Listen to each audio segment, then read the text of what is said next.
Hey everyone, this is John with Boardroom Gaming. I'm here today to show you the setup and playthrough of a game called Villainous.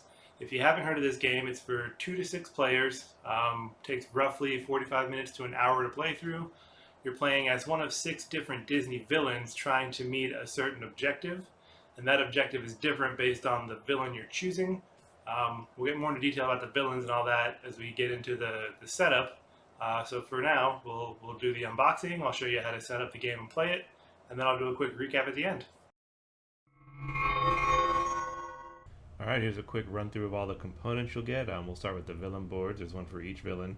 Captain Hook, Jafar, Maleficent, Prince John, Queen of Hearts, and Ursula. Next up is the Cauldron, which will hold all of the power tokens. There's also some lock tokens and fate tokens. We'll talk more about those during the setup. We've also got what the rules refer to as villain movers. I kind of call them play markers, just terminology that I'm used to. There's a villain reference card again for each villain, and then there's a villain and fate deck that's kind of combined for each villain. Alright, so we got our play area set up here. We got our cauldron with all of our power tokens. That's what you're going to use as your money to kind of play your cards here. Got our villain deck. We're set up to play as Ursula here. We got our player board, or our realm as the game refers to it, our player marker, our fate deck. We've got our villain guide, which is going to give us some good handy information on how to play this particular villain. It's just a little pamphlet that kind of gives you a real quick explanation on how to get to Ursula's goal, which is actually to start my turn with the trident and crown in Ursula's lair. Those are both items, I believe, that I'm going to have to find in either my fate deck or my villain deck, and eventually end a turn with them both in one spot so that I can start the turn. A lot of the objectives actually trigger on the start of a turn. That kind of gives everybody a chance to try to shift things around and mess up what your goal is. We got our starting hand of 4 cards. These are face up right now just so I can see them and explain to you all how this will work. And then we've got our reference card here. On one side it has all of the other villain objectives so that you can keep track of what each other player would be doing. And the front side explains each of the symbols that you're going to see on the board at each location. So we'll talk through these really quick. They're pretty straightforward. It's not too difficult. So you have one that says gain power. That one, when you move there, there'll be a number in the middle. That's how many power tokens you're going to gain. So if you look here at the shore would actually give me 3 power tokens if I were to move there. We have the play a card symbol, which is this rectangle with the triangle in the middle. Excuse me. That one, we would, again, if I were to go to the shore, I would have the ability to play 2 different cards. So if you were to move to a location with that symbol, that's how you would be able to play your cards, assuming you have enough power to pay for them. Next up is activate, and we'll talk a little bit more about this one. Some cards have an extra ability on them that you have to be able to activate each turn to use. So landing on a location with that symbol gives you the ability to activate. The fate symbol here, this cloud with the lightning bolt in it, that's going to give you the chance to play off of your opponent's fate deck. So you're not actually going to be playing off of your fate deck. You're going to be playing off of an opponent's. And you would pick one opponent. You would draw the top 2 cards off of their fate deck. So, for instance, somebody would have drawn these 2 from my fate deck. We got Flounder, and we have the Dinglehopper. And then they're going to take whichever one they want. They would choose. One of them would get discarded. One of them would go in the top half of my location board here. And now I would have to try to defeat Flounder in order to be able to gain these 2 actions. So if there's a hero or any fate cards on top of the top portion of your board, you're losing the ability to use those actions. You have to get rid of that hero in order to activate them again. You can use them if it's your turn and you get rid of the hero on your turn. You can use those actions immediately, but you have to get rid of the hero first. Alright, so that was fate deck. Next is move an item or ally. That one just lets you straight up move an item or an ally, not both, from one location to an adjacent location. If a hero has an item attached to him, you move both of those at the same time. If the item is not attached to the hero, you're going to have to pick one or the other to move to an adjacent location. Move a hero works the same way. You're going to take, if, for example, if this is where Flounder was and I wanted to move him, I can't move him here because it's locked, so I would move him over one location. And it would be Flounder and any items that are attached to him that would move.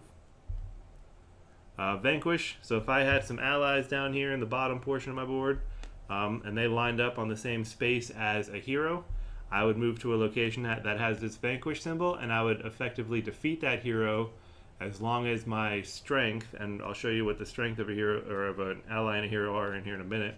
As long as the strength is equal to or greater than the heroes, my allies would defeat them, and then they would all go to the discard pile. And then the last symbol here is discard cards. This one you would just discard as many cards as you want to into your villain deck discard pile, and then you would, at the end of your turn, draw back up to 4 hands. So let's kind of take a look at how one of these actions would work. Let's put Flounder back and the Dinglehopper back. One more step about the Fate deck. In a 5 to 6 player game, there's this Fate token.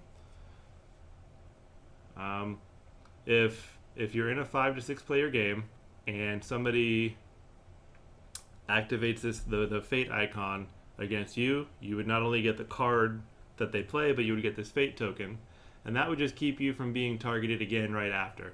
So it's kind of a way to keep you from getting beat up or ganged up on. This will keep moving around depending on who has that Fate action activated on them, but it keeps you from getting targeted twice in a row. Is essentially what this does. So let's talk about what a typical turn would look like. So each game starts with your villain in the leftmost space of their location board, and then you're going to choose any open location to move to. So we talked about the shore earlier. I think that's probably where I'm going to go first. So this gives me the ability to start with, or to play up to 2 cards, so it's got that symbol on there twice, so I would activate each one, discard cards, and gain 3 power. So I don't have any power to start with right now. I'm the first player. The number of power you start with in each game changes depending on the number of players there are. But the first player in every game always starts with 0. The rest of the players, you can kind of see, you'll see how much power they start with down at the bottom. I'll outline that for you so it's easier to see. But this location will let me draw, and you can do these actions in any order. So I'm going to start with drawing 3 power. 1, 2, 3. And then I can play up to 2 cards. So let's kind of talk about the cards we have in our deck for a minute here. There's 4 different types of cards. You've got a condition cards, you've got ally cards, you've got item cards, and you have effect cards.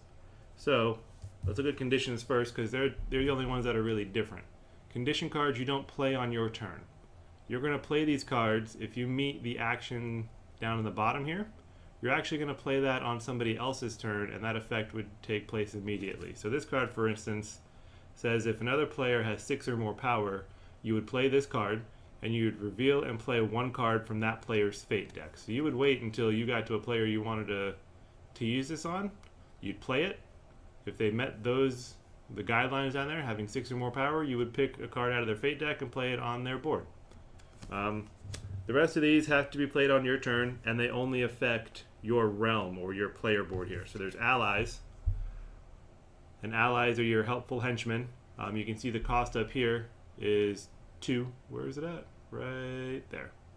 So you would have to be able to pay 2 power to play this ally, and he has an active ability or an activate ability. So when you play him, you don't immediately get this ability. You have to land on a space that lets you activate his ability. So you landing on play a card just means you can play him in any location you want to. Doesn't matter which one. You can play him anywhere you want to, as long as you can pay that 2 power cost. So I think that's what I'm going to start with. I'm going to pay my 2, and I'm going to leave him over here in Ursula's lair just to hang out. We've also got items. So items are similar to allies in that you would play them on your board and they would stay there, and then you can move them depending on which action you take. We said before, if you land on the move a card action, you would move it to an adjacent space. The cauldron lets me get 2 power for each binding contract in your realm. So I don't have any contracts out there right now, but this is probably a card that I would want to play now anyway, just to have it out and ready so that when I do want to activate it, again, this is another one with an activate icon on it.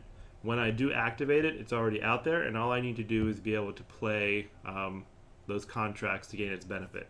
So I'm going to pay my last power, and I'm going to put this on Eric's ship. The last type of card that we have here is an effect. This one says, Grow Giant, perform one available action at a location adjacent to Ursula, even if that location is locked. So had I played this card, it would let me pick any of the 4 actions here, or any of the 4 actions in the palace, even though there's a lock icon in it. I'm not going to at this time because there's really nothing for me to play that on, but effects are essentially spells. It's a one-time use, so you would pay the 1 cost to play this card. You would do its effect, whatever that may be, and then it would go over here in your discard pile.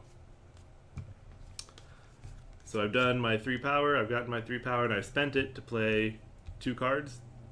The last step that I have is to discard, and I think I'm just going to go ahead and discard this trickery card, just because there's nothing, it's going to be a while before I can play that. Even in a multiplayer game where you have 3, 4, 5, 6 people, getting 6 power can kind of take a little while, and I would rather be able to get to some more of my cards. So to end my turn, I would draw up to 4. So I'm going to draw 1, 2, 3.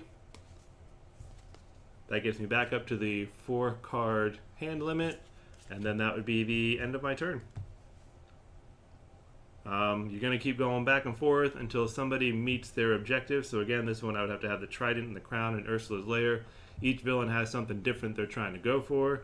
Each board has different actions that you can take throughout the game, but the basic concept is still the same. You're going to move to a location, you're going to take some or all of those actions, and then you end your turn by drawing up to the 4 card hand limit.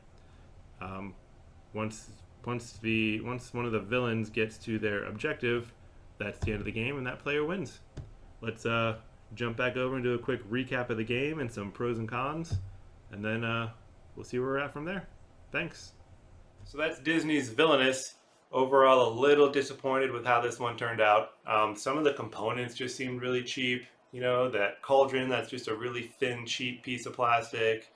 The villain markers, some of them were okay, but they're made out of this really weird rubber plastic stuff. I'm not really sure what it is, and I'm not a huge fan of it. It just kind of feels weird and cheap. And some of them aren't even cut very level, so they lean and fall over when you're trying to use them. We love the art. The art is great. The theme is great. Playing as a villain going through your objective to defeat the hero. It's a really cool concept. The only part that we weren't too keen on was the fate deck part.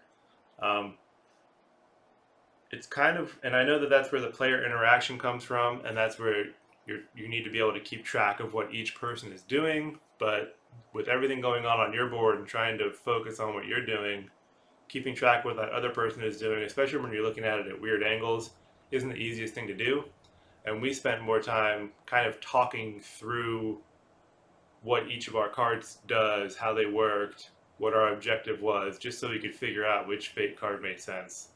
And that could have just been us. Maybe we had a bad matchup in villains, I don't know. But the fate deck mechanic was kind of weird for us. But overall, it wasn't a terrible game. We'll play it again. We'll probably play it a few times. It may not get a lot of play on our table. We're really not anxious to get out there and get it back out and play it and break it open. It was easy to learn. It was pretty straightforward. The actions are pretty self-explanatory. They're pretty simple. How the cards work is pretty simple. It's really easy to tell which is which. You know, they have a nice color coding on there so that you know this color is villains, this color is allies, this color is heroes. All of that was pretty simple. It was just some of the mechanics and some of the pieces that really didn't work for us. Let me know in the comments below if you feel the same way. If you maybe found a better way to get that fate deck mechanic to work. Who's your favorite villain to play as? Is there a combination in particular that you like? Let me know in the comments below. As always, be sure to like, share, and subscribe this video. And until next time, happy gaming!